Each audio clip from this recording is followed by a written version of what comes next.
大大的改变。今天要跟大家来分享这个题目叫“改变从梦想开始”，跟旁边说“改变从梦想开始”。改变从梦想开始。我们一起来看一段经节，是尼希米记第2章11节到20节。旧约的尼希米记第2章的第11节到20节。好，那在我们看这个经节之前呢，要先勾起大家回忆。我们上次在6月提到的是照着信心收成，我们提到撒种4个种子的比喻。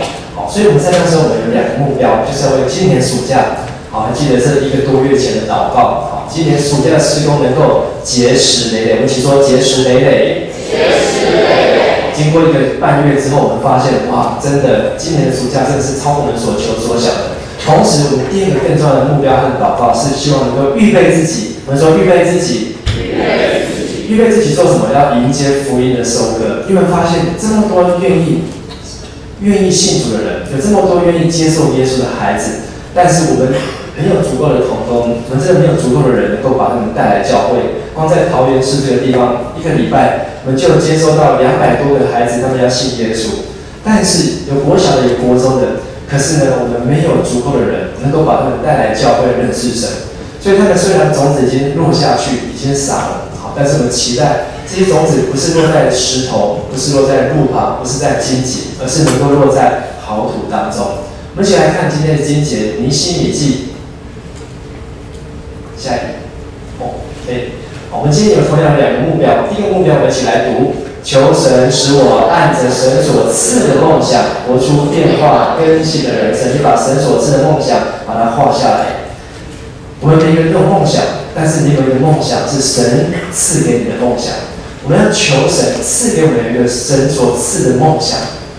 而这神所给的梦想，让我们能够活出一个变化更新的人生。第2个目标，求神赐下恩典，让我们即使面对万难，也不放弃梦想。你把不放弃梦想画下来，一起说不放弃梦想。如果这个梦想是神所赐给你的，相信神会给你恩典，让你不放弃。环境再艰难，你也能够继续往前走。一起来读今天这段经节，是记载尼希米记。尼希米是波斯王的9正。好，当时他们已经国家已经被灭，但是呢，他们却去到外地。而这9正呢，好，他在服侍异族异邦的王的时候，但是却有一个梦想。我们来看他到底做了什么梦呢？11节这样说：我到了耶路撒冷，在那里住了3日。我夜间起来，有几个人也一同起来，但神使我心里要为耶路撒冷做什么事，我并没有告诉人。除了我骑的牲口以外，也没有别的牲口在我那里。当夜，我出了谷门，往野口井去，到了粪场门，查看耶路撒冷的城墙，见城墙拆毁，城门被火焚烧。我又往前到了泉门和王池，但所骑的牲口没有地方过去。那个时候是一个什么样的情景呢？当尼希米他所遭遇的是，他们虽然被灭了，但是他们在几十年前，他们的前人就开始陆陆续续的回来。回来之后，他们第1件事情就是重建圣殿。圣殿虽然建好，但是又经过了60、70年，这圣殿仍然荒废。为什么？因为他们没有一个围墙，那个墙能够保护圣殿，所以他们整个看他的门叫做粪场门。好，用这样的形容就可以见，虽然是有圣殿，但是呢，居然是用粪，就是我们今天所谓的大便，好，是这铺，好，是这一些，好，用这样子来形容。所以你可以看到耶路撒冷怎么样的荒废，而且他也说在那个地方荒凉，然后呢，城门都被火焚烧得一干二净，所以没有任何的人可以居住，没有任何人在那边。所以到了夜间，他又继续往前走，沿溪而上，查看，转身进入谷门，就回来了。我往那里去做什么事？这些官长都不知道，我还没有告诉犹大的平民、祭司、贵胄、官长和其余做工的人。他心中存了一个梦想，这是什么梦想呢？过了一段时间以后，尼希米开口了，他对他们说：“我们所遭的难，耶路撒冷怎样荒凉，城门怎样被火焚烧，你们都看见。来吧，我们一起读：来吧，我们重建耶路撒冷的城墙。”免得再受凌辱，这就是他心中的梦想。来吧，我们重建耶路撒冷的城墙。为什么？免得再受到凌辱。若没有这个城墙，仇敌外人很快就入侵，我们就没有办法专心在那边敬拜神，我们可能就会被搅扰。所以他的梦想就是要修复这个圣殿城墙。所以呢，尼希米继续不放弃，他告诉他们：我的神施恩的手怎样帮助我，并如波斯王对我所说的话。这些人他们就说：我们起来建造吧。好，他们马上附和尼希米的梦想，就奋勇做这善工。但是有几种人，何伦人参巴拉，这个字要念森巴拉，不是散巴拉。森巴拉，还有为奴的亚门人多比亚，还有阿拉伯人基散，听见之后就嗤笑这一群犹大人，藐视他们。你们做什么？要背叛波斯王吗？但是尼希米他并没有受到嗤笑、藐视、恐吓，他回答说：我们一起念：天上的神必使我们亨通，我们做他仆人的要起来建造，你们却在耶路撒冷无份无权无纪念。我们一起来祷告。现在父神，我们为这个暑假所刚开始以及我们所经历的，向你献上感谢。主啊，谢谢你的恩典，谢谢你的大能，招聚来自北美许多州、许多地区的青年学子，回来到台湾做福音的事工。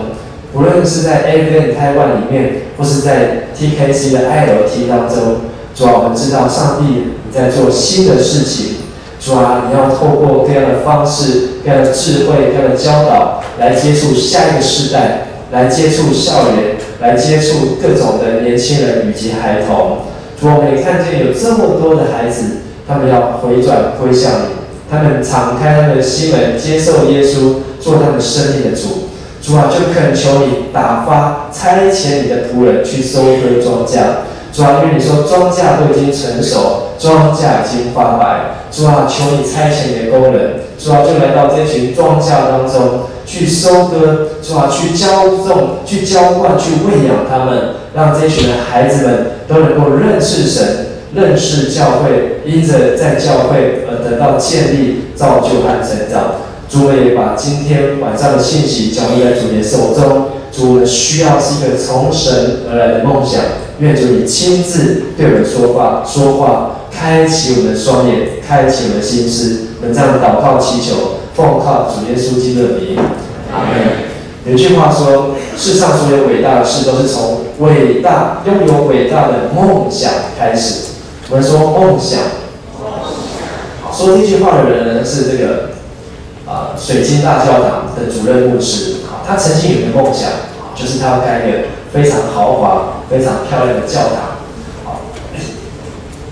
这个不是我的投影片，我在里面呢有放了这个 Robert， 他叫做肖玉博牧师。他的照片，他果然达成他的梦想，盖了全美第一座是用玻璃帷幕盖的教堂，里面可以同时容纳上千的人，好几千的人，哇，非常的富丽堂皇，而且从外观看过去，真的是非常的壮观。当他们有一面国旗这样从上面挂下来的时候，哇，每一个人这个爱国的美国人都会肃然起敬，他们也爱这个教堂。所以有一段期间，他们非常流行来参观这间教会，参观这间教堂，而且在这教堂它也是第一个拥有了巨型的停车场，可以同时停了几百辆的汽车。是真的是非常的shock。但是呢，这个教会刚刚在去年倒闭了。为什么在去年倒闭呢？当然其中不是倒闭，对不起，是破产的。这当中有很多原因。但是呢，我们也可以来从这句话来反省，他们的梦想是盖一个伟大的教堂。但是盖一个伟大的教堂之后，下一个梦想是什么呢？如果下一个梦想没有马上出来，这个教会可能就停了在这边。我们当然不是在看别人的笑话，我们同时也要来思想我们自己，包括我们自己所处的江南教会，有一个漂亮红色的礼拜堂，8层楼的建筑物。但是在这礼拜堂当中，我们是否拥有伟大的梦想？我们是否期待这个教会不是只有现在500个人以外？我们期待这个教会不是只有目前现在有这样的青年，有这样子的事工。我们期待这个教会要更扩张出去，当我们如果没有一个伟大的梦想，我们就没有办法去经历伟大的事情。而当这个梦想只有停留在一个建筑物，停留在一个可见的计划当中，这个梦想可能也是成为暂时的，成为暂时。所以我要请问我们各位，保罗他有没有梦想？保罗他出去传福音，他一定有他的梦想，而他的梦想有没有真正的去完成过？他的梦想就是要叫人同得这福音的好处，所以他不断的去带领人，带领人去认识神，带领人去认识耶稣。但是他的梦想一直跟着主耶稣，跟着神来走。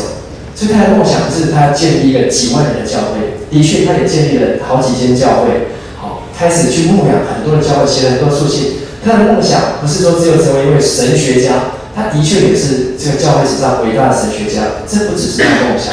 他的梦想不只是成为一位，成为一位伟大的牧师，他的梦想是要成为神中心的仆人，做福音的执事。所以这是萧玉国牧师，这就是他的水晶大教堂。去到这个地方，哇，每个人进去都非常的这个肃然起敬。但是这样的梦想还不够，跟你旁边说，这样的梦想还不够。这样的梦想有可能会破产。我的梦想不只停留在一个伟大的教堂，我的梦想是要在上帝的国度当中不断的扩张境界。所以今天我们要从尼希米的身上来学习3件非常重要的功课。第一件事情，梦想可以改对不起。然后还有这一个人，我也要提到他，他是一位声乐家，叫做任雄俊。我们可能不认识他，我也不认识他，但是我听了他的故事之后，非常的感动我。这个任雄俊呢，其实他成为音乐家之前呢，他是一个非常贫困穷苦的孩子。他贫困穷苦呢，而且常常受到欺负。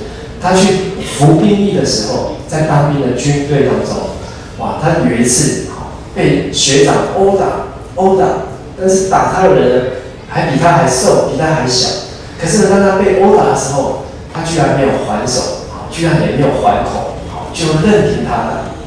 这个事情呢，不是只有1次2次，好几次，常常这样子。但是呢，很奇怪的是，他从来不还手，从来不还口。一直到他退伍之后，他就继续朝他的音乐、声乐学习的路上来发展、来走。一直到他成功之后，就有人来问他过去这段岁月。听说你以前当兵的时候常常被欺负，为什么你那个时候人家打你、欺负你都不还手、都不还口呢？他回来一句话，让这些问他的人非常的错愕。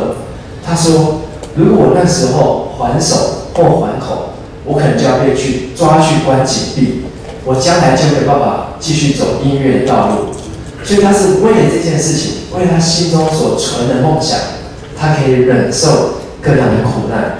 我们心中是不是也有像任雄君这样存着一个梦想，而为了这个梦想，再苦我也愿意走下去，再困难我也甘愿来走。梦想可以改变人生，我们一起说，梦想可以改变人生。当我们有梦想之后，我们的人生会不一样。很多人想要改变人生，如果民间宗教就是最简单的，直接改名字，改姓、改名，改风水，改这个生辰八字没有办法改，他可能会也没有办法改性别，但是呢，他可以用各样的改变，风水啊、算命啊，然后去找出改变他命运的方法。但是，殊不知道，梦想可以带来人生的改变，所以可以来让我们自己思想，来问自己的问题：有什么梦想是可以让你马上展开行动？而这个梦想呢，可以让你改变的动力是什么？你有没有这样子的一种梦想，让你愿意为这个梦想去行动？好像刚才高姐所分享，她已经开始在梦想明年她参加 ILT， 相信明年参加 ILT。他的课业功课也不会比较少，但是呢，他已经开始行动，因为我知道他已经邀请他的妹妹，高宇呢也开始准备明年去参加，因为他知道，为了这个他愿意付出代价。那像我们同样去参加 A 院的这些同工也是一样，当我们能够去到中部传福音，这次我们有很多是第一代，或者说刚来教会几年的这些国中毕业的同学。他们第一次去参加福音队，他们也非常渴慕能够有这样的机会，所以家中还搞不太懂啊，怎么福音队啊，去什么传福音，一个礼拜出去做工，去做志工，还要缴钱等等，可能大家对这个观念都不是很清楚，但是当他心中有一个梦想，就算家人反对，就算爸妈拦住，他们也在所不惜，产生一个动力。一个人当他有梦想，就不会虚度光阴。我们说虚度光阴，我们在座有10几岁、20几岁、30几岁，在你这几年当中，人生当中，你觉得你的梦想达到了多少？而你的梦想是否真的支撑着你，让你的这一辈子的生命没有浪费生命、百战地图呢？你在这个世上是否留下了值得实现的梦想？当一个人他能够有梦想，他就为这梦想而活。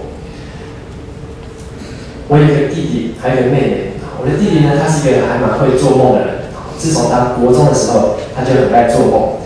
印象中呢，有一次那时候我们都读国中，读国中呢，那时候很流行看林强，不晓得你们知不知道林强？就是向前行，什么都不惊那个林强。林强出来的时候呢，他弄了一个头叫做西瓜头，中分的西瓜头。那所以那时候我弟弟呢，也很欣赏他的造型，所以就开始学要留他的头发。有一次呢，趁着我爸妈出国的时候呢，半夜那时候大概是1点多吧，他不睡觉，然后呢，我就突然发现灯都亮亮的呢，就出来看，哇，吓一跳！我弟弟他自己剪他自己的头发，把他自己剪成一颗西瓜头，然后呢，但是呢，因为他自己剪，他看不到后面，所以后面越剪越短，越剪越短。剪到后来呢，隔天呢，不太像话，所以他用绷缠着，然后就骑脚车去上学。但是呢，他其实是一个蛮有梦想的人。那如果你知道他的故事呢，就知道他为了他的梦想，其实呢，他就是他在画画的梦想，在艺术的梦想，在设计的梦想。和他的同学就是5月天的阿信，他们2个人一起来逐梦。而这阿信也是一个很有梦想的人，他们为了他们的梦想，所以他们在高中时期，人家都在拼考大学，都在拼升学。那个阿信呢，他就整天都在这个练团室里面，在那边哆来咪在那边唱，而且那时候唱也不怎么样。但是呢，他们却因为音乐而走红。但是呢，当他们走红之后，他们并没有因为有这个音乐，就觉得沾沾自喜，他们继续发展他们人生规划。那我的弟弟呢，他也是一样，继续在他的艺术上面去发展。直到有一天，阿信来找他说，因为我弟叫伯良，叫伯志，所以伯良念比较快，叫做伯尔良。好，说伯尔良，有没有兴趣跟我们一起来合伙？合伙什么呢？合伙来开一些这个设计T 恤的店，所以他们就一起来开这个服装设计的店。这设计店之后，刚开始他们只是用一些开玩笑戏谑，画一些这种很这个反讽的一些风格手法，但是没有想到还蛮受欢迎的，所以他们就从1家店开了2家店、3家店，到现在开了第15家店。第15家店要开在日本的时候呢，他们就刚好签约那天是3月10号，隔天呢就311日本东北大地震，所以呢那个辐射就开始飘来东京，但是他们才刚刚签下去，半年这个定金合约都签下去，哇，想说完了，会不会因为这个大地震，所以这个东京很多连东京人都跑离开日本啊，人跑了就跑，很多这个驻东京的代表人都走了，想说这样会不会就结束了？但是呢，我问他说，他却回了一句话，说不会，这些人很快还是会回来，这个他们店还是会开。结果过没几个月，他们的店还是顺利的开张。在这当中，他并没有挫折，并没有浪费时间说哇地震了，所以我的店开不成。同样的，我用他的例子，也是鼓励我们：你有没有你的梦想？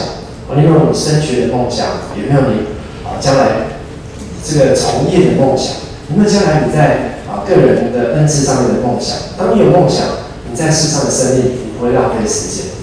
所以，我们看见尼希米他的梦想就是能够重返耶路撒冷，并且重修圣殿破败的城墙。这是尼希米他非常清楚的梦想，虽然这个梦想在他说出来之前，他绝口不提。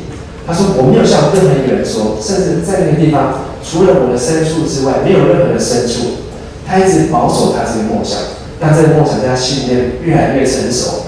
因为时机到的时候，上帝就开启他。所以尼希米他成就他生命当中非常重要的一刻，就是他发出这个口号：“我们要重荡人起来，重建吧。”如果当初他没有发出这句口号，今天我们也不认识尼希米是谁。不过历史上曾经有位服侍波斯王，在波斯王前面端酒调酒，调个鸡尾酒，喝一口，哇，好喝！国王来一杯吧。只不过是这样的一个人物，但是因为他有一个梦想，他要重建圣殿的城墙，他不再是一个酒政，而是尼希米。在纸上，神为他留下他的名字。所以，我们一起来读这句话：实现梦想的人会充满生命力。首先，必须放弃过去所有的坏习惯与错误态度。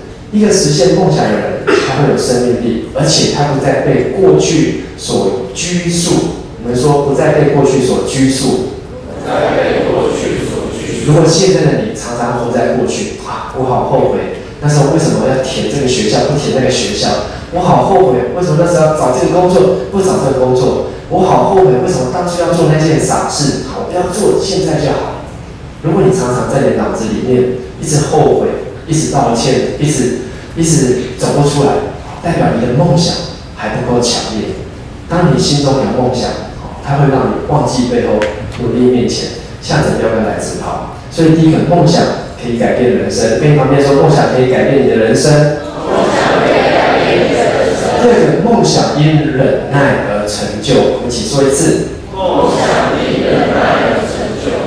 一个拥有梦想的人，他能够拥有一种能力，这种能力呢叫做超越环境。我们一起说：超越环境。一个有梦想在心中的人，他是能够超越环境，他不会因为环境睡得不好、吃得不好、住得不好，而他就被限制住。今天下午有一场告别式，我用了一个故事，是关于在美国有一个76岁的老人。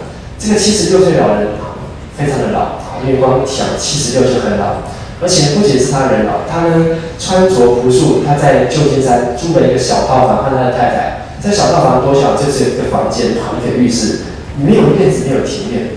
而且呢，这个老人呢非常的神，他的眼镜不是新的，他的眼镜是那种断过又再粘过又再补过的眼镜。他的手表是在路边摊去买来的，而且他出门呢都没有车子可以开，都搭公车。甚至呢，他出去买东西，买饮料，他都要第一对那个发票，看那个收银员给他打错。哇，所以你觉得这老人是很富裕还是很贫穷？我们一定认为他很贫穷。事实上，他的生活水准看起来也是这样，而且他不是吃最便宜的 cheese， 或是吃番茄三明治，他没有吃什么牛排大餐。可是这个老人默默无名，一直到最近这几年才被爆出来。他做了什么事情呢？有人去发现，这个老人居然捐给美国的康奈尔大学，捐了5.6亿的美金，换句是100多亿的台币，在康奈尔大学。还不只是这样，他还在史丹佛大学，最少的是史丹佛6000万美金，最少的还有好几间的大学，甚至呢，美国的大学一发现不是只有在美国，他还甚至去了非洲，在那边非洲有那个唇裂症的这些孩子，他提供医药费给他们，甚至去到印度，他都默默的行善。大家被这个老人吓一跳，一个这么看起来寒酸、贫穷、生活不怎么起眼的，他居然可以做到这样的事情。而且后来人家一直去挖，发现这个老人总共捐出了40亿的美金，已经捐出去了，而且还有另外40亿，他立志在2016年以前，他要全部捐出去。当然我们不晓得他的钱这么多钱从哪来，但是他是有一个基金会，那这基金会呢很严格，就是他任何捐出去的款项都不会泄露出他的名字，他也不要人家送什么感谢状，好，做一个牌子给他一个匾。哇，如果我们常常参加一些社团，一个学校颁给一个奖状，好，颁给一个锦旗，好，颁给一个纪念感谢卡等等，但是他完全拒绝，他完全不要，好，所以人家完全不知道，就这样子默默行善好几十年的时间，因为他有一个梦想，要去帮助世界上需要的人，所以他能够超越环境，他不看环境。同样，尼希米在他那时候，他的梦想，有人说好，你要建造，我们跟你一起建造。可是另外有3批的人，3批人嗤笑他，做什么啊？你是波斯王手下的人，居然拿王的这些材料，拿王的这些通行证，然后回来耶路撒冷盖圣殿的城墙，像话吗？好，恐吓他。但是尼希米完全不害怕，只用几天的时间，52天的时间，非常迅速有效率，好，把整个耶路撒冷圣殿城墙建好。52天是不到2个月，好，在今天对我们来讲是有可能，在当时52天要盖完这个圣殿城墙，好，并不是一件容易的事情。所以尼希米他的梦想不是只有空想而已，他是已经放在他里面一段时间，好久好久。所以梦想因忍耐而成就。当我们有梦想，我们就越有忍耐。当我们有梦想，就像刚才那个侯雄军一样，真越佳。有人打你的右眼，你连左眼给他打；有人夺你的外衣，连里衣也脱给他；有人强迫你陪他走1里路，你就陪他走2里的路。为什么？因为你有更大的梦想在前面的地方。最后，我们要孕育什么呢？神所赐的梦想在哪里？在我们的心中。我们说神所赐的梦想，我们要孕育神所赐的梦想在我们的心中。梦想，每个人都有自己的梦想，很好，但是最好的梦想还是神所赐给你。今天韩国是这个整形王国，好，如果你觉得单眼皮不好看啊，去一趟韩国回来眼睛就变大；如果觉得牙齿不够白，去一趟韩国回来牙齿就好北下下，好北泡泡又迷。好，如果觉得自己的鼻子不够挺，去了一趟韩国，好回来之后整个五官都不一样。好，自己身材不够好，去了一趟韩国，好像凡事都可以。现在台湾也开始有这样的风气，很多人会觉得我们自己的这个五官。我们的外形不够姣好，不够美丽，但是毕竟是神所赐的。神知道什么是对我们真正最好、最美的装扮。同样，我们会追求人生的梦想。你的梦想从哪里来？可能来自于你的爸爸，来自于你的妈妈，来自于你学校的老师、教授。哇，教授希望你能够出国比赛，有关公铁金牌，好，公赢斗得来。好像我们这次去参加物理比赛。在德国拿了世界前7名，好，前7名里面就有5个是台湾派去的代表，好，可能教授有他们这样的梦想，这样的梦想当然很好，但是都比不上神所赐给你的梦想。跟你旁边说，比不上神所赐给你的梦想。什么是神所赐给我们的梦想？好，绝对不是在你生下来的那一天。在你从妈妈肚子里面生出来就挂一块牌子，这个人这一生就是要当牧师的。当然，在就业当中，有这样子哈拿祷告，或是施洗约翰生出来，神都已经预言这个孩子将来要成就的事情。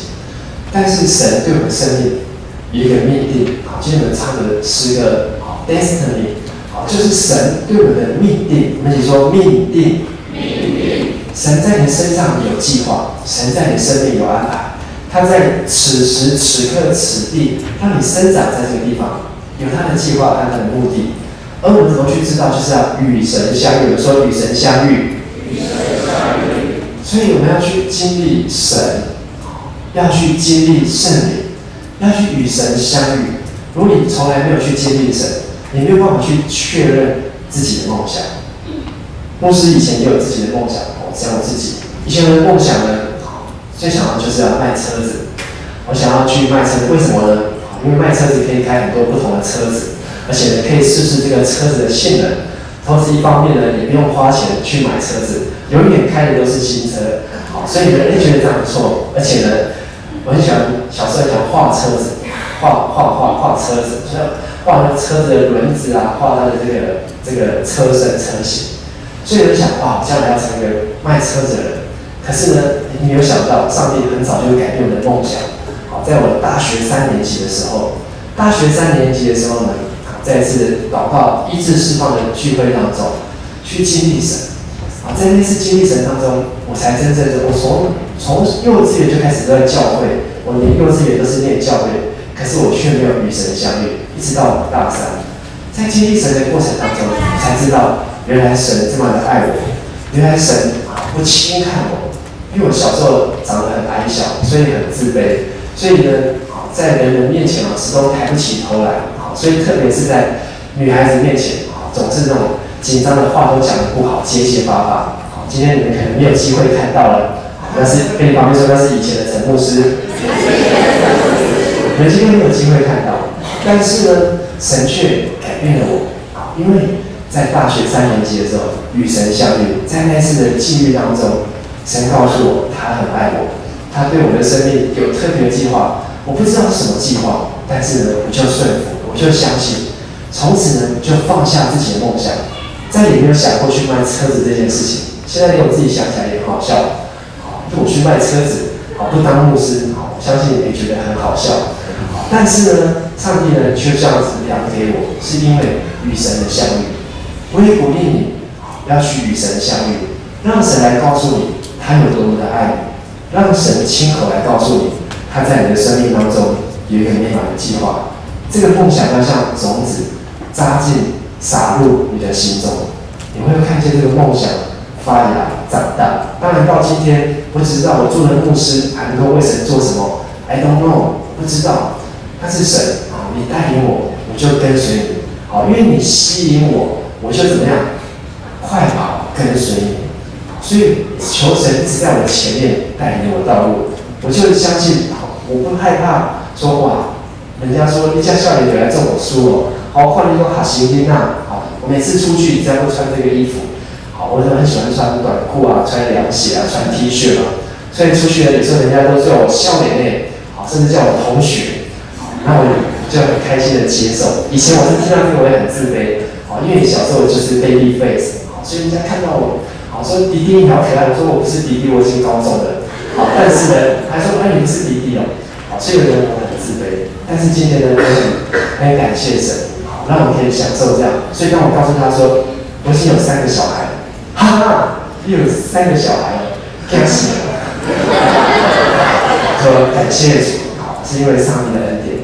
所以我是说，意思是说，虽然我现在还算是年轻，我还不知道上帝可以怎么用我。如果上帝还没有让我英年早逝的话，我还可以继续为主服事。我相信梦想会因来实现。尼希米也是一样，当他在那边给王倒酒的时候，国王请喝茶，请喝鸡尾酒。他也不会想过说有一天他要成为叫做这个重建耶路撒冷的尼希米，他不会想过在2700-2800年之后，这个会有什么尼希米52计划，不会有人用他的名字来建造教会，他完全没有想过。但是因为他一路跟随神，孕育一个神所赐的梦想，这个孕育要像怀孕一样。不是今天你听我讲到啪哇，我这个以前我小时候看到的头上一颗电灯泡出现，不是让灵光一闪就出现，而是像是怀胎9月这样子的孕育出来，让这个梦想成真，最后从妈妈肚子里面生出来，看见哇，真的是神所赐的梦想。所以我们跳到结论来看，神帮我跳一下，赐下满桌的丰盛。但是神的儿女却往往只求那些掉在桌底的碎渣。碎渣，这句话是穆迪他所说的。上帝他要给我们很多很多，但是很多时候我们跟神要的只是一个碎渣。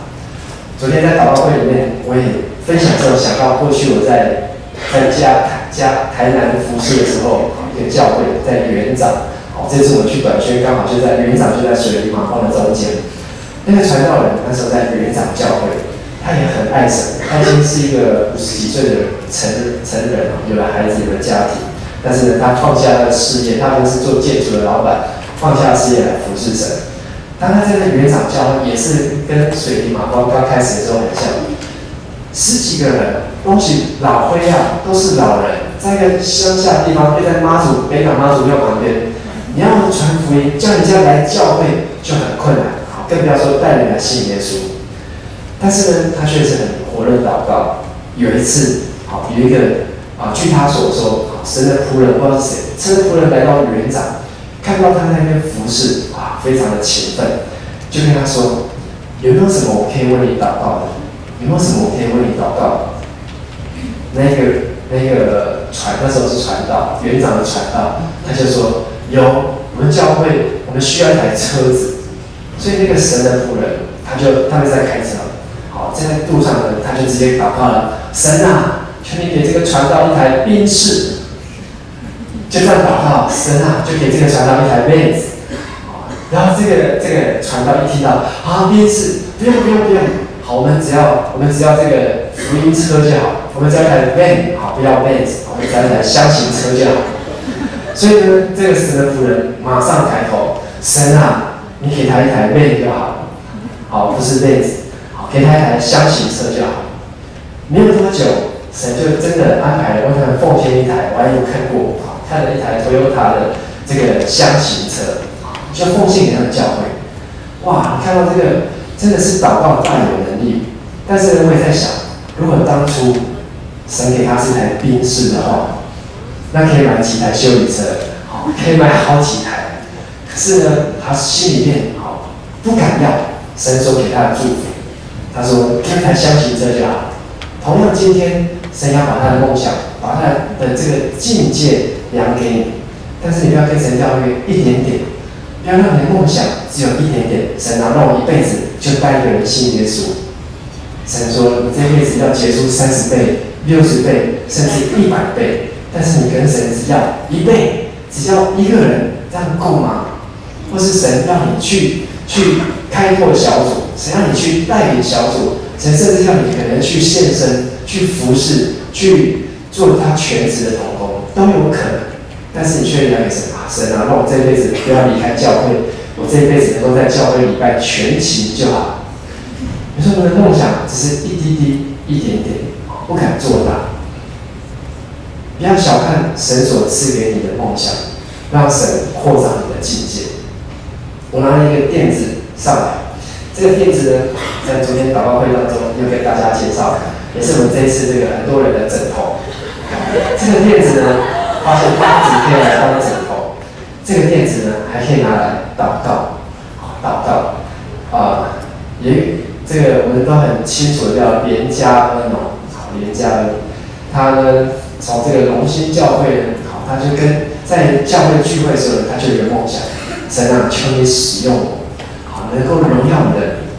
他也不知道他怎么荣耀神的名，但是呢，他就默默的祷告，梦想有一天他要为神做大事。但他那时候当兵的时候是用替代役，所以呢，他是用医疗替代役，辗转的，居然他服役的地方是在非洲，布吉纳法索这个国家，他连听都没有听过这个国家，但是呢，他继续祷告。所以他继续祷告，去了那个地方之后呢，发现这个国家全部是欧巴马、欧噜噜，因为大家都是黑人，而且这个地方的人，他发现这个地方的人很贫穷，又很多不知名的疾病，所以他也是尽可能去帮助他们。可是他发现一个，就是他们没有什么衣服可以穿，没有什么衣服可以穿。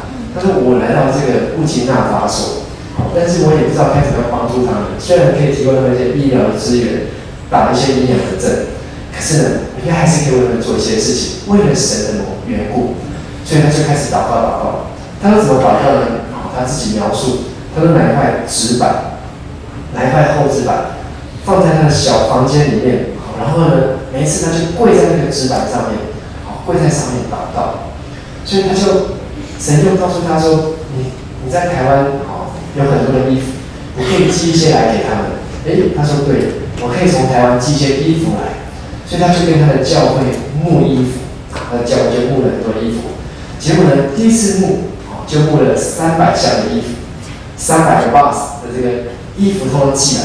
哇，那个在那个布吉纳法索一个小小的邮局，那300箱的包裹了，把那邮局塞爆，所以那个邮局的局长很生气，他说我要给你瞌税，好，如果你不付一笔多少钱的这个钱呢，我不让你领这些包裹。可是他只不过是一个这个小小的替代役，他根本没有那些钱，他怎么办呢？他想到他赶快回家去祷告，所以回到家就找到他的柜垫，就跪在那个地方开始祷告。神啊，怎么办？现在有300箱的包裹，好领不出来。如果领不出来，好我还要被罚款，好因为我把他的邮局塞爆了，还要好你没有缴税就是要缴罚款，所以实在是很困难，该怎么办？但是呢，就在困难当中，祷告完之后，电话响，谁打来的呢？刚好是那个市的市长，好，因为要感谢他某一件事情，好，就是可能要感谢他好去做了什么服务，谢谢他。然后感谢完之后，就问他说：“有没有什么事情我可以帮你的呢？”他马上说：“有，我有300个包裹在邮局领不出来。”市长一句话，好，那包裹当天就领出来了，好，所以呢，哈利路亚，拍掌，把荣耀归给神。这个其实只是开头而已，只是它的开头。如果你看过他的故事，看过他的戏剧，甚至在公视也有播放过，你会发现哇，真的充满神迹奇事。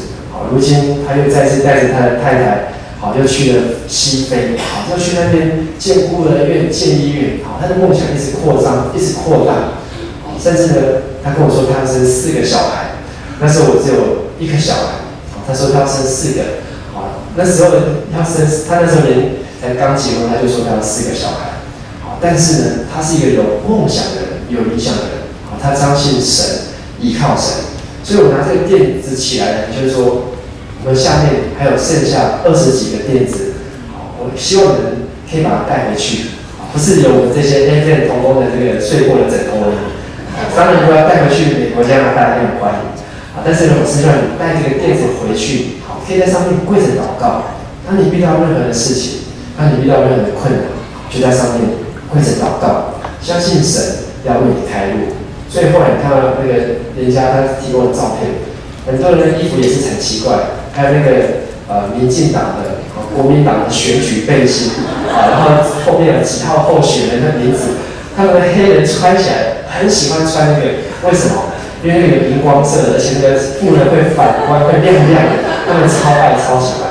所以他们穿的那个候选人几号，拜托请示一票，会示一票，好，反正他觉得中文字他们也觉得很特别。有很多很奇妙的事情，但是呢，都是从祷告开始。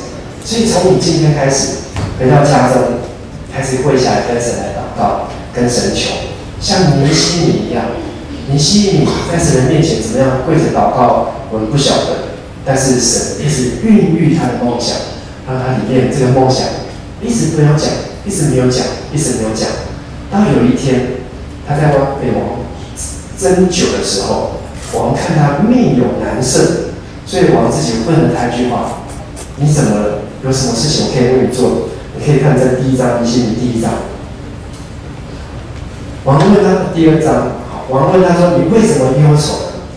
所以呢，他就说：“愿王万岁！我的祖先坟墓在那个城，就是耶路撒冷城荒凉，城门被火焚烧，我岂能面无愁容呢？”所以王给他第2句话 ：“What can I do for you？” 我可以为你做什么事情？机会又来了，机会又来了。所以你可以看见一个人的梦想，当他预备好了，神就会问你：“我可以为你做什么？我可以给你什么？有什么是我可以为你祷告的？”期待我们每一个人都能够从今天这个梦想的信息当中得到激励，得到改变。我们一起来祷告，好不好？这时候我们就从座位上站立起来。我们从座位上站立起来，让我们来向神祷告，说：“神啊，我需要你的梦想。或许我有自己的人生规划，或许我有自己人生的期待。我梦想考上第1志愿，我梦想成家立业，我梦想赚到人生第1个100万，我梦想买到人生第1台车子、第1栋房子。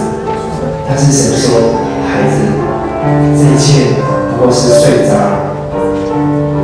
我有在桌上满桌丰盛的宴席等待着你。这是我们一起向神来祷告。